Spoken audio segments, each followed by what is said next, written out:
Mystery Booster 2 is looking fantastic. So many really cool ideas, and I'm looking specifically at playtest cards because, well, reprints just aren't that interesting to me. But even though playtest cards are not official, not real, can't really be played, they can be probably rule zeroed, and even if you don't want to go that route, they show us some really cool insight into the designer's headspace and what stuff might be coming in the future. There's so many cool playtest cards in the set that I set aside around 60 in preparation for a video, and that is too many to discuss in a reasonable amount of time. So today, I'm going to talk about just commanders. If you want to hear me discuss everything that I think is noteworthy, leave a comment and we'll try and make that happen. Until then, as mentioned in my last video, commanders are the easiest thing to rule zero into your game. They can be approved before the game starts without needing to go through your entire deck and approve every single thing. Everyone can get a pretty good idea of what your deck is going to do and how your commander is going to impact that, and make a decision for themselves before the game starts. Just be sure to bring a backup deck, okay? So, let's go through the 10 most commander-worthy playtest cards from Mystery Booster 2. So I'm outside. Not necessarily the best place to record from an audio standpoint, but here we are. Power's out, so I thought I don't need power to record. I don't know what I'm gonna say, unfortunately, though. I don't have all of the different cards saved on my phone, for example. Like, I have nothing to say. You know, do you want me to talk about Chia? Friend to maybe too many? I mean, I can remember a lot of them, I guess, actually. Actually, if I think about it, okay. I don't have my notes. Let's do this off the top of the head and see if we can even remember our top 10, let alone, like, you know, have anything to say about them from memory. We got Chat Zuck, I think it is. They're the human bard who is banding. Their joke is that they're a guitarist and that they lead a band, right? Haha, banding. But I think banding is really cool. What I don't get is their face is drawn like a skull. Like, is that a reference to something? They're a human. Like, why didn't they make them, like, black and they are a skeleton bard, right? Like, I don't understand. But I'm actually really excited for this. It's a green-white. Yeah, you're going to show up and people are going to be like, banding. So maybe they're not going to work that well. Try them out. See if your play group is interested. But most likely people are going to go, I don't want to deal with banding. That said, I've wanted to make a banding deck for a really long time. And while I think that the best option is Jared, I think Jared is the one. They prevent all damage that's on them. So if they attack in a band or they defend in a band, they can take all of the damage that the band would take. And that's really cool. I like that a lot. The problem is, banding is weird. Any band can have any number of banding creatures plus one more. So you only get like one non-banding creature in your band, as opposed to, you know, getting to really do interesting things. Like, I think the best use of banding is in Rage. Because if you can attack in a band, people have to block, you slump the damage onto your Enrage unit, all but one, and you get your nice Enrage trigger without it costing you much. The problem is, well, I mean, again, if I got one banding unit and one Enrage unit, that means, like, I don't have also the unit that makes them forced to be blocked. So instead, you want to have, like, a spell that forces them to be blocked, and then you have the banding unit is the one that dies, not the enrage unit, in which case, like, well, now you need a new banding unit. Like, it's a mess. If you have enough banding units, though, like, you can do that thing where you attack in a band, and then so you've got a 1/3, a 1/3, and a 1/3, and you're taking 6 damage, you distribute that across your band, and you don't have anybody die. That's how banding works. It's pretty cool. The problem is, you only need one blocker to block the entire band, and so it kind of sucks unless you're getting added value out of that damage. So that's what I would recommend. I would love to do an Enrage deck. Now, Enrage really wants red. It's like a red-green archetype, and there's a little bit in white, don't get me wrong, but banding is basically a green-white archetype, mostly white. So Chatzuk is green-white, which is great for us. Again, probably someone like Jared is actually better if you really did want to make a banding deck. That said, I'm going to try and make this one probably. This is probably, like, I think number 2 on what I want to actually build. Anyway, next we got Chia.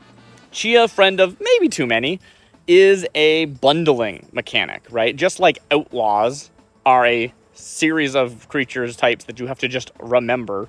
and know that they all are outlaws. Chia defines what a familiar is, but it also adds the little, like, rules break. I don't know if it's something that would be impossible in Magic, but it's not elegant because of the way that this Magic is a multilingual game. Chia says that this specific list of creature types are familiars, plus anything with familiar explicitly in the name.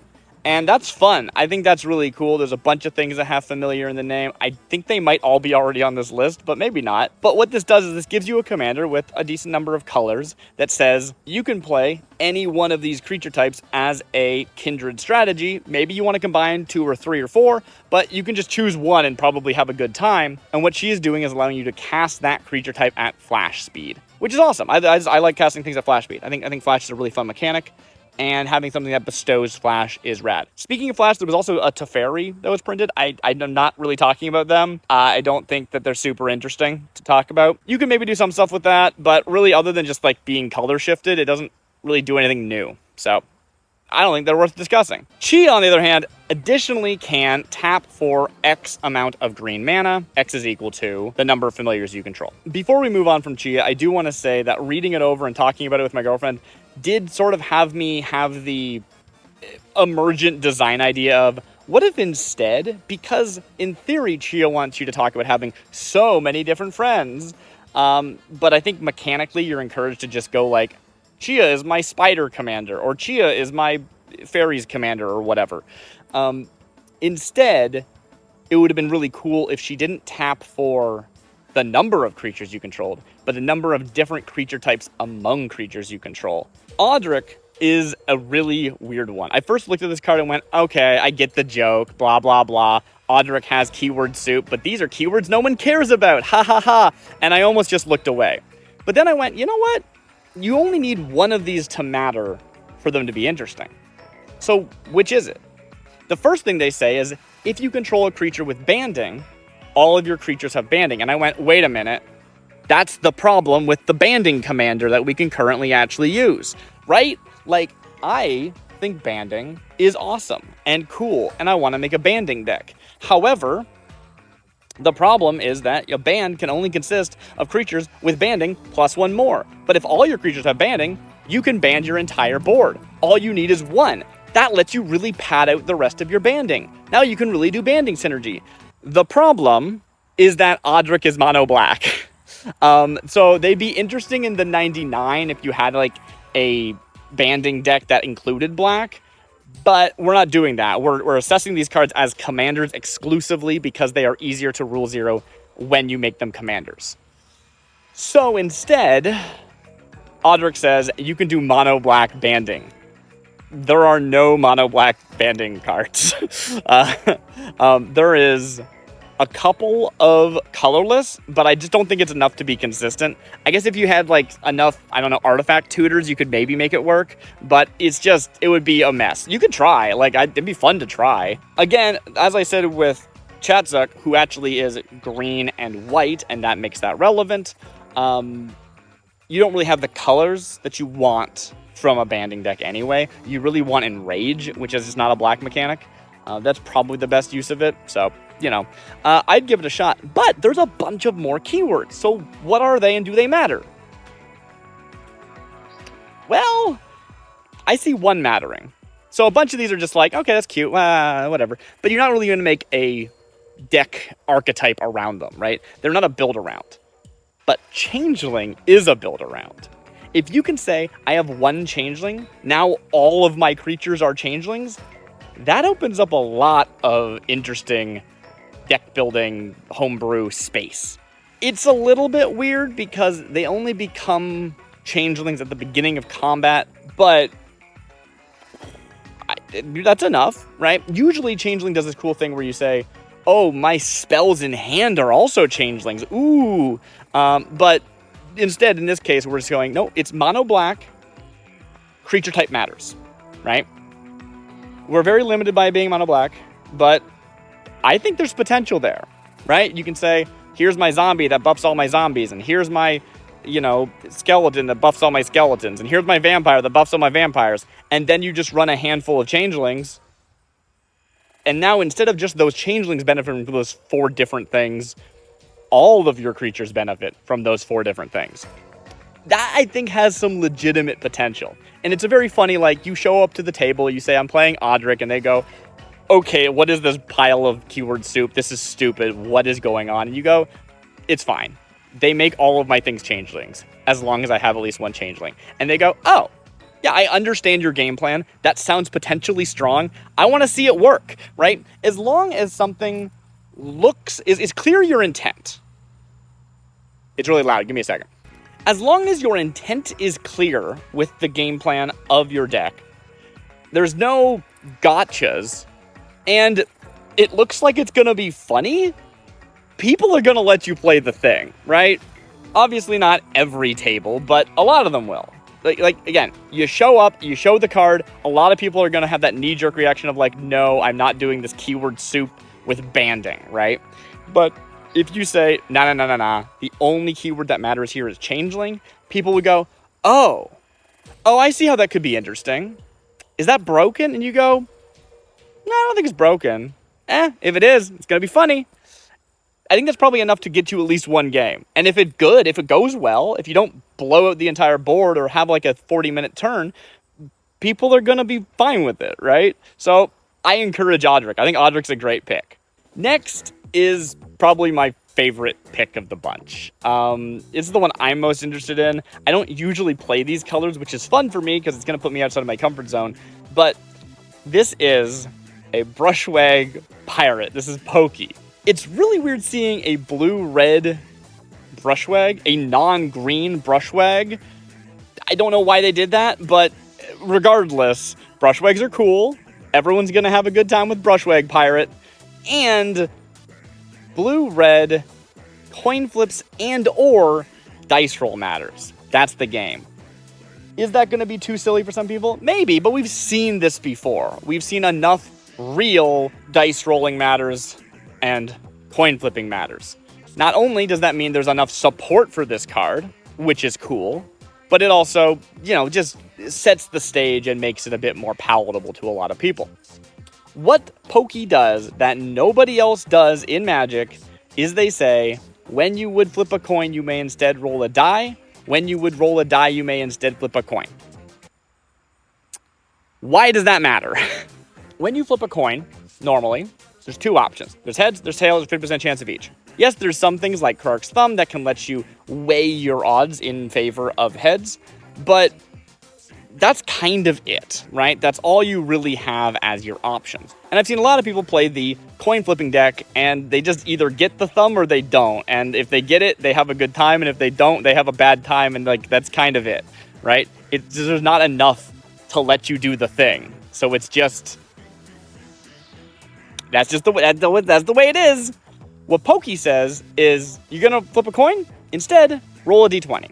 Roll a 20-sided die. On 1 through 10, you got a tails. On 11 through 20, you've got a heads. Why this is significant is that there's a ton of support for increasing your odds of rolling high on dice, even though there's not much support at all on coins. So if you say, I want to do a coin flip deck, but I want to run the fairy that says when I would roll a d20, roll 2 and ignore 1, you can do that, along with all the other cards that let you roll with advantage. This could give you a really consistent coin flip deck, which is really cool. Now, maybe that's broken. I don't know.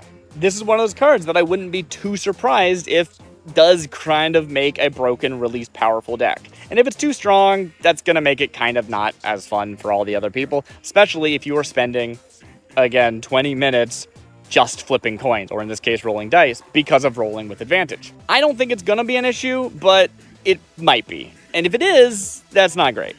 That said, it's not going to give you a deterministic infinite combo. It could go infinite, but not deterministically infinite. So it's probably okay.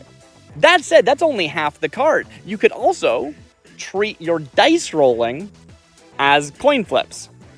And this is the one that is extra spicy to me. This says, when you would roll a d20, instead flip a coin. Tails is a nat 1, heads is a nat 20. The thing about dice rolling is that, for the most part, unlike coin flips, which are kind of like either you lose, you win, dice rolling tends to be more about gradated successes. That's what makes it a die instead of a coin flip, right? A lot of them are like, cool, on a 1 through 10, you get a mid result. On a 11 through 19, you get a good result. And then on a 20, you get something absurdly ridiculous. It just goes absolutely nuts. So you probably don't have that bad of results on a 1. There's very few really nat 1 results in Magic. But on that heads, you're actually getting something amazing. So I think that card looks really fun.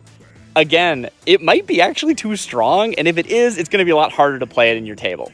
Play it once, because A, it's going to be funny, and that's a pretty strong argument for a lot of people. It's a casual game. It's a casual format. If it's funny enough, people will let you get away with some pretty good stuff. You just got to make sure that the funny thing is not actually a bad pun that everyone groans at for 20 minutes. So just, make sure your deck doesn't just go infinite and plays with itself. Next is, and this one is super fan servicey, like, wow, they did the thing. It's Mother's Yamazaki. So if you don't know Magic lore, Brothers Yamazaki is a card. It's legendary, and it says that if you have 2 copies on the battlefield at once, the legend rule does not apply to those 2 copies. And this existed way before Commander and the partner mechanic, and a lot of people will rule 0 Brothers Yamazaki as partners. It's not good, it's just cute. Like, there's no real reason to do that other than like, well, yeah, of course they should have partner with each other. That's just, that's their whole thing. So Mother's Yamazaki does that. It partners with itself. And it explicitly states that, yes, this means that you can have 2 copies in your commander deck and that they can both be in the command zone. Weirdly enough, it does say that you can have 2 copies in your commander deck even if they're not your commander, which surprised me, but maybe that's just me reading it wrong. It's not like these have official rulings anyway. Regardless, we're only talking about the command zone. So, could we put Mother's Yamazaki in the command zone? Yes, we could. And would they be good? Actually, yeah, I think they'd be pretty nice. So, Samurai, as a kindred strategy, has a few options, but they're not really unique to them. So, the 2 most obvious ones in my mind are this guy, whose name I've forgotten, who, whenever you attack with Samurai or Warriors, you get an extra combat step. Cool and good and fine. That's fun, I guess. But there's just so many Warriors that, you're just going to pad your deck with Warriors, right? Right? You don't have to. Don't get me wrong. You don't have to. You could do a full Samurai strategy, and it would probably work really well. Yeah. On the other hand, you got this guy, whose name I've forgotten. And what's their game? When you attack, you double when you attack triggers, or something like that. You understand what I mean. Anything that triggers because combat has started triggers twice, and that's cool. They're fun. They're a cool card. I think they're really broken, and I don't think you should play them. I think they're more broken than any card that we're going to discuss in this video. I'm pretty sure. Anyway, but it's not like exclusive to Samurai. They'd make a good Samurai commander, but they're not really a Samurai kindred strategy. Mother's Yamazaki says, as long as you control both copies of Mother's Yamazaki, all of your Samurai get Vigilance and Haste and +2/+2. Now, when I first read this, I went, that's fantastic. Really, really like that. Vigilance is so useful. Haste is so useful. +2/+2 is pretty useful. But I wasn't sure if the intended wording was, well, each Mother's Yamazaki has that text, which means you're not giving them +2/+2, you're giving them +4/+4. And my first thought was, nah, that's probably not the intended. In fact, you should err on the side of no, because there's no official rulings, and your friends are letting you play with this not legal card. Err on the side of weaker. But I mentioned this to my girlfriend, and she said, well, no, I think they should stack. They give each other only +2, but they give everyone else +4. And you need both of them. And they're a 4-mana card, so, yeah, that makes sense, actually. Maybe they probably should actually give your board +4/+4. Controlling both copies that each cost 4 mana all the time without a single one of the 2 of them dying is gonna be hard, so... Yeah, I say go for it. I say do it. I think it's gonna be great. I think it's gonna make a fun Samurai kindred strategy. And, Samurai could use it. That's it, you know? These other two chumps, they're good. They're probably better. But they're not just samurai. They're warriors. They're anything. Samurai, they deserve better. Boop. Oh, also they're gay, so I like that. That's fun too. Like, you could argue that, no, they're like both in-laws of each other, and they're like, you know, husbands are the Yamazakis, but it's they're partners. They're partners. So, yeah. Who else is on my list? That's all I can think of for right now. Those are clearly the ones I think are most exciting, because they're the ones I remembered. So that's pretty good. That's probably my top 5. Oh, I remembered another one. Brigid. Brigid, who has seen some stuff. So, Brigid's weird, for a few reasons. One, they have this ability, Nimble, which reminds me of another one. Okay, we'll get to that. This is good. Nimble says that they can't be blocked by creatures with power 3 or greater. Which, like, cool, right? Get under a thing. It's like Skulk, but it's just a set number. But why is it just Nimble? Like, I feel like if I was going to design it, I'd call it Nimble 3, right? That gives you more design space in the future. Obviously, none of these things are binding, so, like, it's fine. Because if they do want to make Nimble on a real card, they can just call it Nimble 3 at that point. It is worth pointing out that literally in Mystery Booster, they printed a keyword that later was used and worked differently in an official product. So, you know, it's not like they're using up ideas here and they can't use them again later. Anyway, she's got Nimble, but then she also has Thought Weft. Well, she has all Kithrin. Is that what they're called? Kithrin? Kithrin? It's Kithrin, right? Kithrin? Well, actually, she has all Kithrin you control have Thought Weft. Now, this is cool because Thought Weft is a lore thing about the Kithrin that does not really have a mechanical thing in the game. I think there is, like, a sorcery called, like, Thought Weave or something, or Thought Weft or something like that, which is very cool. It, like, turns everybody into a copy of one person, something like that. But Thought Weft as a keyword does not exist. And that's cool. I think that's rad. What it does, however, is kind of boring. It gives everything with Thought Weft has every keyword ability of other creatures you control with Thought Weft. It's not just every ability, it's every keyword ability. So, like, if you have a Kithrin with flying, all of your Kithrin have flying. If you have a Kithrin with vigilance, all your Kithrin have vigilance. And that's pretty cool. It's kind of slivery, right? As opposed to all slivers have vigilance, it's as long as I have vigilance, all Kithrin have vigilance. And that's basically the same mechanic, so they could end up into being weird slivers. That said, there's only so far it can go, right? It's flying, it's vigilance, it's first strike, it's double strike. They have to already have it. You could use equipment to get around that, right? I think it says printed keyword ability, so I'm not entirely sure, but I believe if you have equipment that says equipped creature has vigilance, then you would have vigilance, and therefore everything else would have vigilance. So you could do that to get around the limitation of Kithrin not having a ton of keyword abilities, and that's sort of the big deal, is that there's only a few keyword abilities on all Kithrin in the game, so there's not a ton you can do with this. Though what really separates it from something like Slivers is that keyword abilities aren't going to give you, like, +1/+1. I guess they could with, like, flanking or something, but, like, they're not just inherently going to buff your board, so it's not going to get as explosive, I don't think. Slivers get weird. So I think this one has some potential. It's not the one I'm most excited for, but it's cool seeing a Kithrin commander that's, like, interesting, and isn't just a Kithrin who is a commander. They care about Kithrin, so that's fun. On the opposite side, the one I was reminded of, we've got Hish. Is it Hish? I've forgotten the name. I'm doing this from memory. But they're a snake guy that says that they have Daunt. Or maybe it's all snakes have Daunt. I can't remember. But Daunt is the inverse of Nimble. That's why I remembered it. It is creatures with 2 or less power can't block this. And that's cool, right? Only things that aren't cowering in fear of how strong you are can block. They're daunting, as opposed to Nimble. But again, why is Daunt not Daunt 2? That would be easier. I don't get it.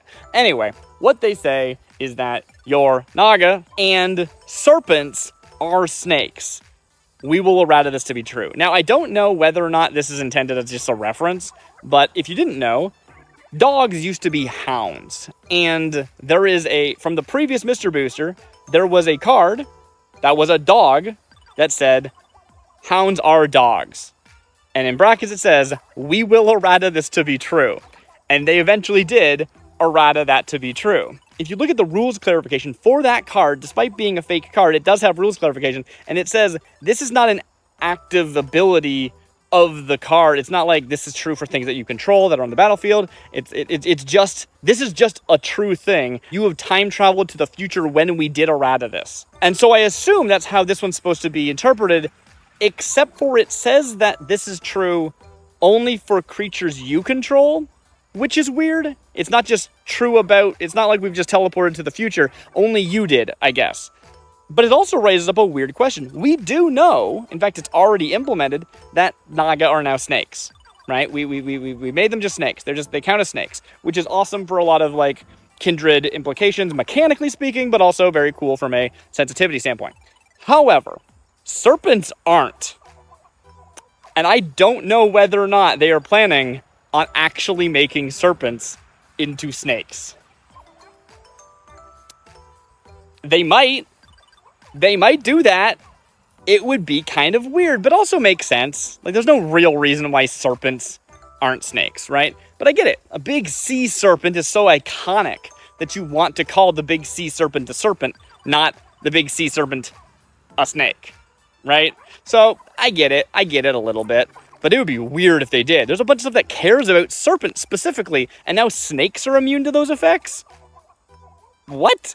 But we don't know that. That's not something that we can talk about. Let's just assess this card as it is. And as it is, it then goes on to say, snakes you control have Daunt and Poisonous 2. I don't know why it's worded this way. It's Toxic 2, but they called it Poisonous 2 for some reason. Anyway, it's Toxic 2. All your snakes have Toxic 2. And I think they also all have Death Touch. And this is actually really cool, because it means you say, I'm attacking with the snake. It's 1/1. But they have Daunt, they have Death Touch, and they have Toxic 2. So, you cannot block with your 2/2 and have it die. You have to block with something that's big and you care about. 3 or bigger, power-wise at least. Or you can let it through and take 2 poison. Right? Like, that's a really cool idea. That said, I think from a design standpoint, this card's great. I think from a playability standpoint, this card's great. I think it's not too powerful. I think it's not too weak. I think it's really, really fun. However, I don't like to play poison, so I'm not playing it. But even if I did, I think most tables would say no. Poison scares people. Poison is just really, really scary to people. And they might, even if it is not too strong, outright say no thanks. Just because it's poison. So, this one might end up in the, sorry, you can't play it, even though it's not too powerful. That said, it might be too powerful, right? Like, if your opponents have a bunch of 1/1s and you have a bunch of, like, snakes go wide fast. So, you just have to hit somebody with 5 snakes and you win? Yeah, that might be too strong, right? That might legitimately be too strong, especially if they have evasion in this form of Daunt, right? So, this one, I don't know. It's interesting. It's worth talking about. I'm glad I got to talk about it. I don't know. I don't know about this one. So that's all I can remember. It's all I can remember. There's more. I'm gonna cut to me saying the other ones. All right. So I'm back at the computer, and I've got all my cards up on screen. So let's talk about the ones I missed. First, Rin and Seri, Inseparable. So, Rin and Seri, Inseparable, is a dog-cat that hang out together, and they're very cute, and we all love them. Rin and Seri, Inseparable, are a dog-cat who have been fused together with science, and they're also a scientist. They say all cats you control are dogs in addition to their other types, and all dogs you control are cats in addition to their other types. Yes, mad science is happening, and we're here for it. It also says cats and dogs you control have haste. So what can you do with this? I don't know, but like I want to do the things that you can do with it, right? Like it's the kind of card that makes you go, oh, that opens up some really interesting creature type synergy interactions. It lets you go, full-on cats matter, full-on dogs matter, without having that problem of half my deck doesn't interact and doesn't synergize with the other half of my deck. You can just run all of them. And I just think it's going to be a really fun commander without actually being that super powerful, right? It's just going to give you some more options to play a really cute deck. And there's a really fun mad science theme if you want to lean into it, but you certainly don't have to. Next is the Colossal Dreadmaw. This one you may have seen before. Rachel Weeks played the Colossal Dreadmaw on an episode of Shuffle Up and Play, and it is fantastic. So it says, you may cast creature cards from your hand as though they were the card Colossal Dreadmaw. They become Colossal Dreadmaws. It doesn't do like weird token synergy stuff where you can like populate them because they're not tokens. It just is a very clean effect that doesn't actually interact with a lot of other pieces of the game in a way that is problematic. The thing about this one is that I don't really know if there's anything deeper to do with it. I guess you just run a bunch of cards that are good in the early game, and then when you start needing bigger threats on the board, you can cast those little things as big things. It's a fun card, it's a cool card, but it doesn't really speak to me as a deck builder. I feel like there's no way of building around this effect. And maybe there is, and if there is, that's awesome. I'm happy to see somebody do it. But either way, if someone shows up at my table with the Colossal Dreadmaw, I'm not going to be disappointed. I'm not going to be frustrated. It's not going to make my day worse. Next is Terry Pin Turbo Turtle. And this one, I think this one might be problematic, actually. So this one is a turtle athlete with flash and haste, and you ignore the words activate only as a sorcery while activating abilities. Really cool idea for a card that just like turns all those effects that gotcha you and you go, ah, dang it, I didn't realize, and lets you actually play them out. But I don't know the rules implication for this. If someone shows up to my table with this card, I'm gonna go, how many infinite combos are in this deck? Hello? Because being able to activate things in response, even if you're not doing it on your opponent's turn, being able to activate things into response to their own triggers can sometimes in itself break stuff. So I think this card's very, very cool. I would actually worry about bringing it to a table. So, build the deck fair, show up, explain your combos or explain your not combos to your table. They might let you play it. I would totally let somebody play it, but I would be worried about them. I want to see them do the thing. Don't get me wrong. I want to see them do the thing. But maybe only once, depending on what the thing is. So I would caution this card, even though it does still make the list, because it is super cool and interesting. There's just so much stuff you can do with that. It opens up design space in a really interesting way. And that's all the cards I forgot to talk about initially. So that's all 10 of my Most Commander-Worthy Playtest Cards from Mystery Booster 2. And based on the release date that has since been revealed at the beginning of this recording, I didn't know about it, but at the time of this part of the recording, apparently it's coming out on the 19th, which is yesterday if you're watching this on the day that this video comes out. So that's all the cards. That's everything.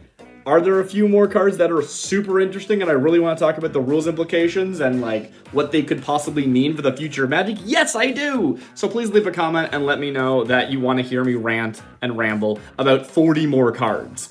Otherwise, I will see you next time, probably with some custom card videos based off of the ideas present in these playtest cards, especially Baby Planeswalkers. So, join me for that. Leave a sub, leave a comment, so that blah blah blah, you can see the thing, YouTuber stuff. You understand.